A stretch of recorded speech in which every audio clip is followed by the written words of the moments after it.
आपण पाहत आहात शिवभीमक्रांती महाराष्ट्र न्यूज चॅनल। ज्याचे असणारे प्रमुख या ठिकाणी रिटायर्ड इंजिनियर सुरेश भट 15 जणांची असणारी कमिटी, मी सगळ्यांची नावं वाचत नाही। मंचकावरती ज्यांनी आपला असणारा मनोगत व्यक्त केले असे असणारे प्रकाश बापूजी शेंडगे, त्याच्याच बरोबर सन्माननीय टीपी मुंडेजी प्राध्यापक, किसन चव्हाण, नागोराव पांचाळ, त्याच्याच बरोबर या ठिकाणी उपस्थित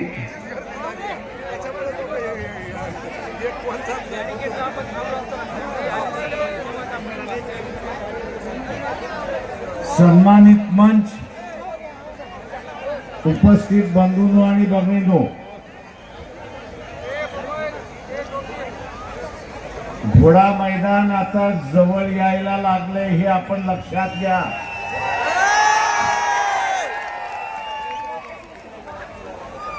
हा सारा ओबीसीचा आणि भटक्या विमुक्त समूहाचा असणारा मेळावा आहे।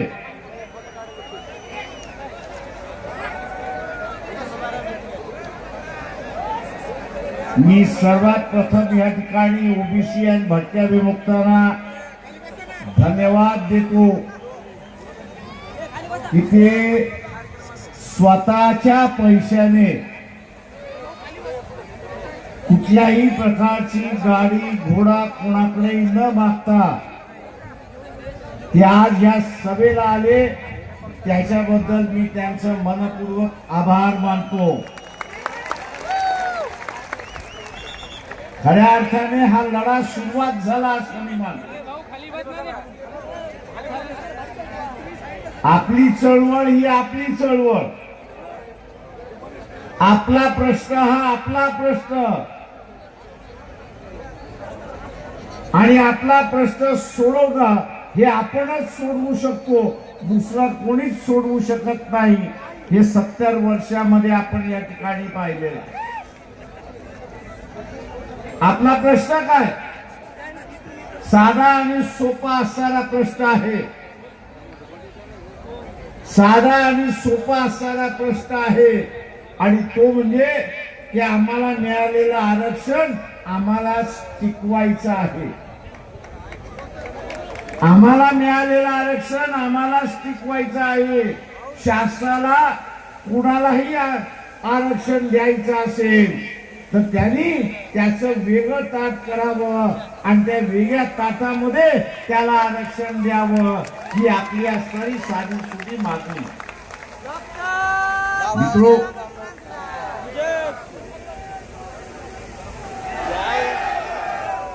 परंतु हे टिकवायचं असेल, हे टिकवायचं असेल तर आपल्यामधला बदल हा आपण केला पाहिजे, हा लक्षात घ्या। आपला बदल आपण केला पाहिजे हे लक्षात घ्या। इथे सवर्णांचं आणि मुसलमानांचं भांडण, इथे सवर्णांचं आणि मुसलमानांचं भांडण मी समजू शकतो,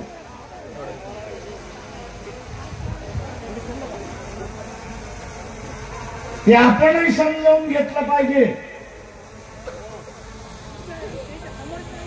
ते भांडण काय आहे? ते भांडण हे आहे की याच्या अगोदर, मुसलमान येण्याच्या अगोदर सवर्णांचं राज्य होतं, ओबीसीचं राज्य होतं का? होतं का? मुसलमानांनी आक्रमण केला, बाहेरच्या मुसलमानांनी येऊन आक्रमण, त्यांनी सत्ता कोणाची हस्तगत केली? सवर्णांची हस्तगत केली, सवर्णांची सत्ता हस्तगत केली आणि मग ज्याची सत्ता गेली आणि ज्यांनी घेतली याच्यामधलं भांडण आपण समजू शकतो. यांच्यामधलं भांडण आपण समजू शकतो. त्यांचं सत्तेचं भांडण आहे. आणि आज या सवर्णांची सत्ता कायम राहील, या सवर्णांची असणारी सत्ता कायम राहावी याच्यासाठी त्यांनी पुन्हा नव्यानं भांडण या ठिकाणी सुरुवात, नव्यानं भांडण काय सुरुवात केलं की तो मुसलमान आहे आणि आपण हिंदू,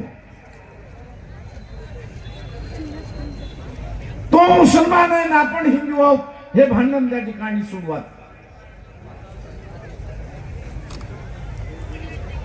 आणि मुसलमान सत्तेवरती आला नाही पाहिजे म्हणून तुम्ही मलाच सत्तेवरती बसवा अशी असणारी परिस्थिती. आम्ही सत्तेवरती बसू, तुम्ही आम्हाला सत्ते मताच्या रूपाने बसा. आता भूमिका आपली बदलली पाहिजे आणि ती म्हणजे मीच सत्तेवरती बसेल असं ओबीसी आणि भटक्यांनी ठरवलं.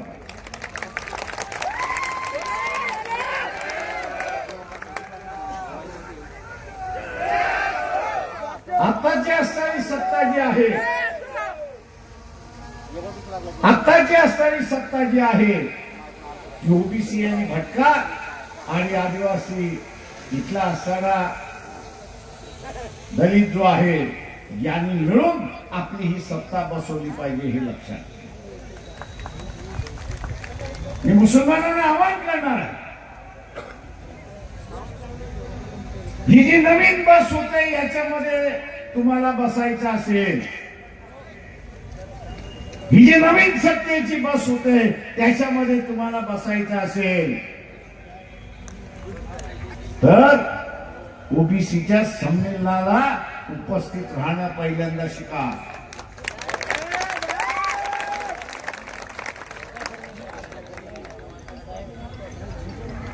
ओबीसीच्या भटक्यांच्या फुले शाहू आंबेडकरीवाद्यांच्या सभा संमेलनामध्ये सहभाग व्हायला सुरुवात केला. तुम्ही सहभाग व्हायला सुरुवात केला तर तुम्हाला स्वीकारल्या जाईल हे लक्षात घ्या. कारण ही वंचितांची चळवळ आणि जो जो उपेक्षित आहे त्या उपेक्षिताला न्याय देण्याची आमची असणारी भाषा आहे. आजच जरांगे पाटील यांचं असणारं एक वक्तव्य ऐकलं, माझं त्याला सल्ला आहे.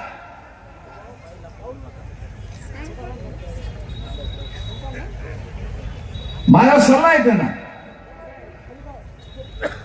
की त्यांनी असं म्हटलं की आम्हाला बीजेपीला धडा शिकवायचा. मी त्यांना असं म्हणतोय या बीजेपी बरोबरच हा जो निजामी मराठा आहे त्यालाही आपण धडा शिकवायचा हे लक्षात घ्या. राज्याच्या गरीब मराठ्याची अवस्था ही जर कोणी केली असेल तर प्रकाश बापू शेंडगे यांनी म्हटलं की ज्याचे कारखाने सहकारी कारखाने उभे राहिले, दूध संस्था उभ्या राहिल्या, डीसीसी बँका उभ्या राहिल्या, यांनी या गरीब मराठ्याला या संस्थेमध्ये पायी ठेवू दिला नाही अशी असणारी गोष्ट. त्या संस्थेमध्ये भागीदार सुद्धा करून घेतला नाही अशी असणारी गोष्ट. आणि म्हणून माझं जरांगे पाटील यांना असणारी विनंती आहे, सल्ला आहे की फडणवीसांबरोबर बीजेपी बरोबर हिशेब करायचा असेल तर या निजामी मराठ्यांचा जोपर्यंत तुम्ही हिशेब करणार नाही तोपर्यंत गरीब मराठ्याला न्याय देऊ शकणार नाही हे आपण लक्षात. जे शिवाजी महाराजांनी केलं, त्यांनी मावळ्यांना हाताशी धरले. 17-18 पगड जातीच्या मावळ्यांना त्यांनी असताना हाताशी आणि 17-18 पगड जातीच्या मावळ्यांना हाताशी धरून शिवाजीने स्वतःचा असताना राज्य प्रस्थापित केलं. राज्य प्रस्थापित केलं. जरांगे पाटील, माझा आपल्याला असणारा सल्ला आहे की मराठा समाजाचा आरक्षणासाठी हा ओबीसी सुद्धा लढायला तयार आहे, पण त्याची अट तुम्ही असणारा मान्य केली पाहिजे. त्याची अट काय आहे? त्याची अट आहे की माझं ताट माझ्याकडे राहू द्या आणि आपण वेगळं ताट करू की ज्याच्यामध्ये गरीब मराठ्याला आपण असणारा आरक्षण.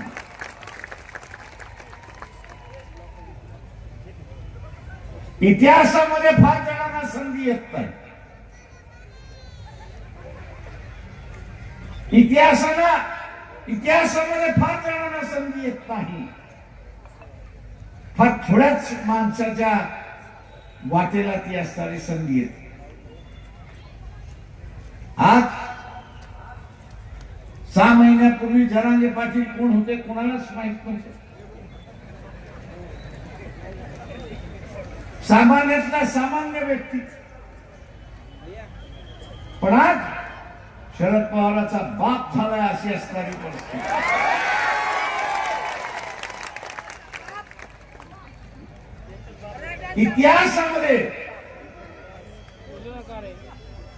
इतिहासामध्ये नाव कोरण्याची असणारी संधी त्या ठिकाणी आहे. एक नवा इतिहास घडवण्याची असणारी संधी आली. शिवाजी महाराजांनी जसं एक नवं राज्य उपस्थित केलं आणि बलाढ्य मोगलांच्या विरोधात सुद्धा ते टिकलं. याचं कारण की आलुतेदार बलुतेदार हा सैन्यामध्ये नसेल तरी तो सैन्यासारखा काम करत होता हे आपण असायला लक्षात. तो सैन्य नसेल पण सैन्यासारखा काम करत होता लक्षात घ्या. आज या देशामधल्या नव्या व्यवस्थेचा असणारा इतिहास आरक्षणाच्या निमित्ताने लिहिण्याची संधी आपल्याला मिळालेली आहे. दडवू नका एवढीच माझी असताना आपल्याला सांगा. कारण इथल्या असणाऱ्या निजामी मराठा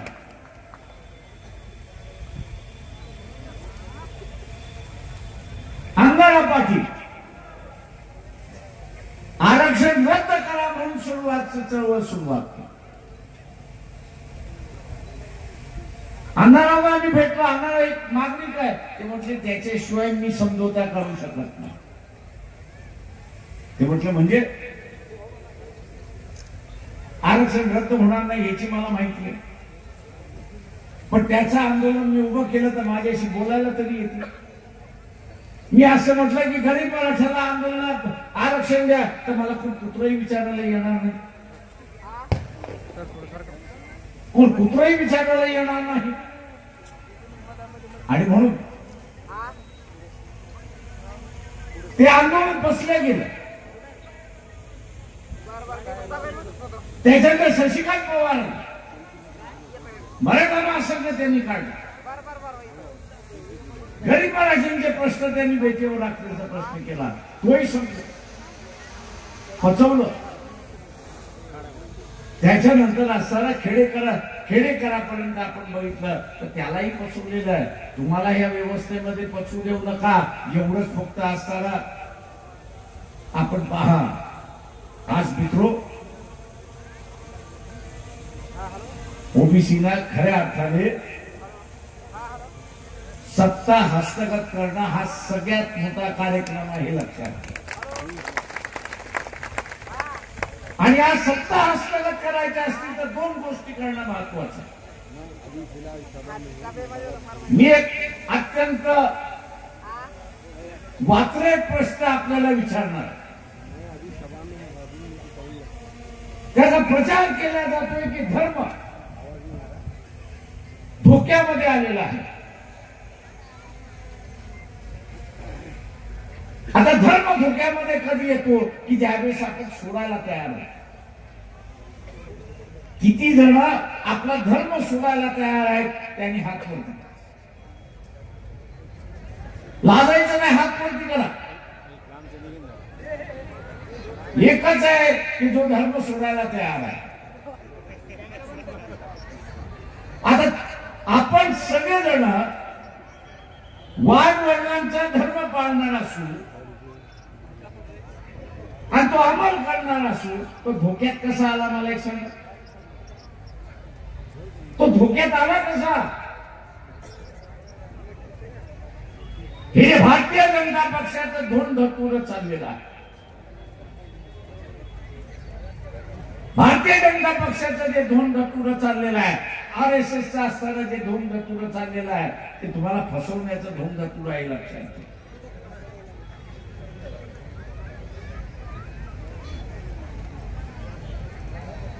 RSS बीजेपीचा असताना जो धर्म आहे तो तुमचाही धर्म, आपलाही धर्म. ते जर असेल तर मग ओबीसीच्या विद्यार्थ्याला स्कॉलरशिप का नाही? आरक्षण इंदिरा सयानीच्या आणि BP सिन्हामुळे असणाऱ्या या ठिकाणी मिळालं, पण त्या ओबीसीच्या विद्यार्थ्याला स्कॉलरशिप का नाही? आज ओबीसी सुद्धा RSS आणि बीजेपी जो धर्म मानतोय तोच धर्म मानतो. मग भेदभाव का?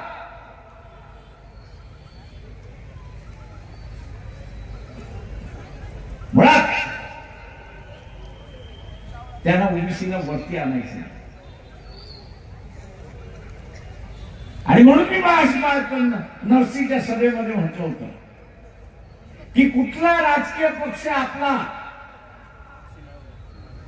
ओबीसीने ठरवण्याची वेळ आलेली आहे. ओबीसीने ठरवण्याची वेळ आलेली आहे. जो राजकीय पक्ष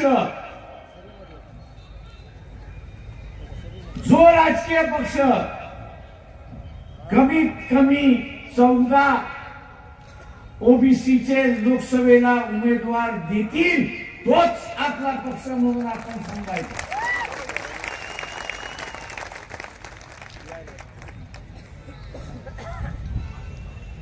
त्याचा ओबीसीचं आरक्षण वाचवायचं असेल तर हा खासदार आणि आमदारच वाचू शकतो, हे लक्षात घ्या. आपण रस्त्यावरनं फक्त वातावरण तयार करू शकतो.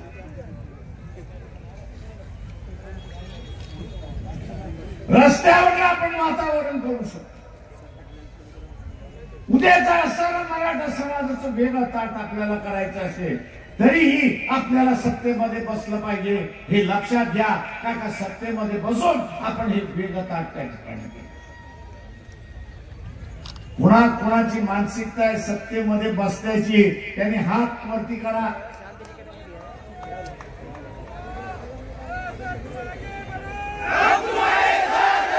उद्या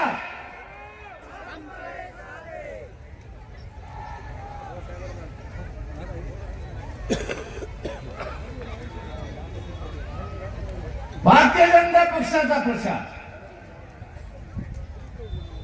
आम्ही राम मंदिर बांधलं, ते उद्घाटन केलं.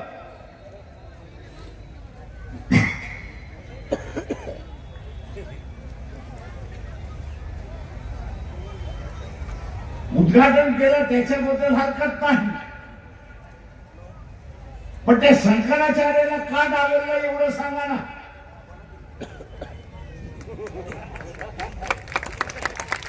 तुम्ही धार्मिक आहात असं म्हणता ना, असं म्हणता ना, मग शंकराचार्याचा सल्ला का मानला? शंकराचार्याने असं म्हटलं का की आम्ही उद्घाटन करत नाही? ते तर म्हणजे आम्ही आनंदाने उद्घाटन करतो. पण त्यांनी पंतप्रधान नरेंद्र मोदी यांना असताना विनंती केली की हा महिना मध्ये शुभ दिवस नाही आहे, त्याच्यामुळे पुढच्या महिन्यामध्ये आपण, या महिन्यामध्ये शुभ दिवस नाही आहे, पुढच्या महिन्यामध्ये आपण असणार आहोत.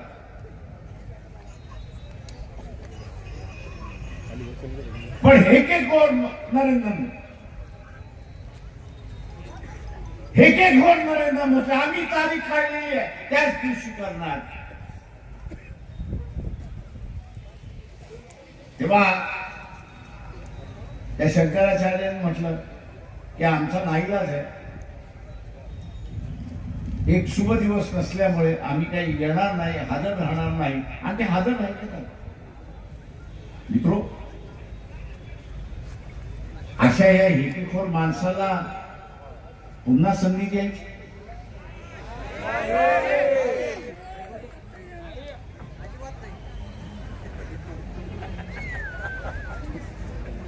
आपण एक लक्षात घेतलं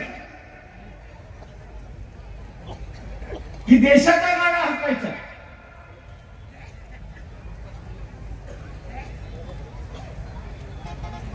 आणि देशाचा गाडा हकत असताना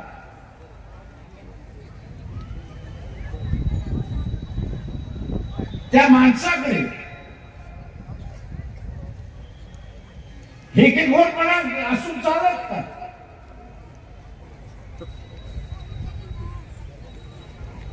आणि म्हणून उद्याच्या सत्तेमध्ये आपल्याला बसायचं असेल तर मी जसं म्हणाल की माझी मानसिकता पाहिजे की मी बसणार, माझी मानसिकता पाहिजे की मी आरक्षणवाद्यालाच मतदान देणार, दुसरं कुणाला देणार नाही. आहे का तुमची मानसिकता?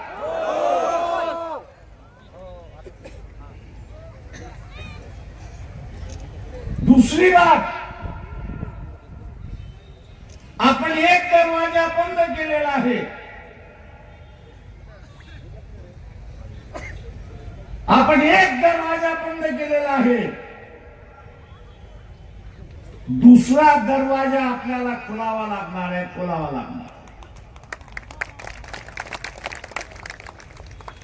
आणि दुसरा दरवाजा फुटला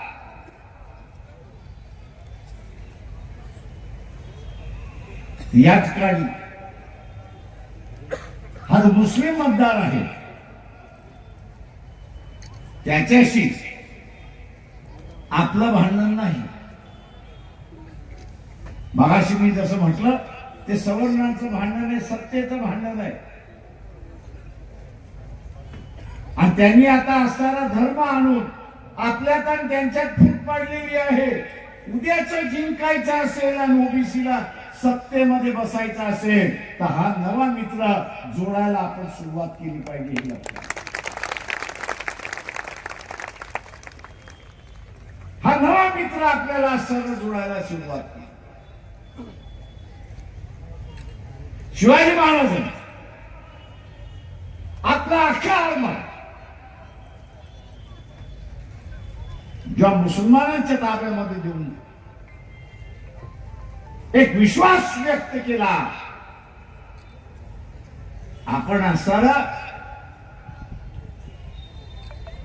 महाराजांच्या विचाराचेच वारसदार आहोत हे आपण असणारा लक्षात.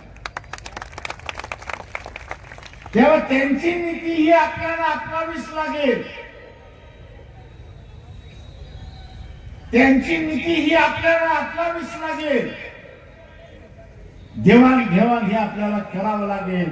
तेव्हा कुठं ओबीसी आपल्या सत्ता मध्ये जाऊ शकतो आणि येऊ शकतो हे लक्षात. त्याला जोपर्यंत 51% मतदार आपण होत नाही, आपल्याला जिंकण्याचं गणित सुद्धा मांडावं लागेल हे लक्षात घ्या. आपण 51% मतदान जोपर्यंत होत नाही आणि मतदान आपण जोपर्यंत घेत नाही तोपर्यंत सत्ता आपल्याकडे येत नाही हे लक्षात. आणि म्हणून हे 51% पोहोचण्यासाठी जे जे आपल्याला करावं लागेल ते आपण केलं पाहिजे आणि ती करण्याची मानसिकता ही आपण तयार केली. ती मानसिकता आपण तयार केली पाहिजे. नुसती शब्दाने नाही तर कृतीने सुद्धा आपल्याला त्या ठिकाणी करावी. शेवटी मी जाता जाता एवढंच आपल्याला सांगणार आहे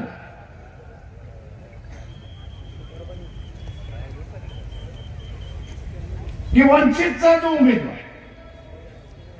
महासंघाचा जो उमेदवार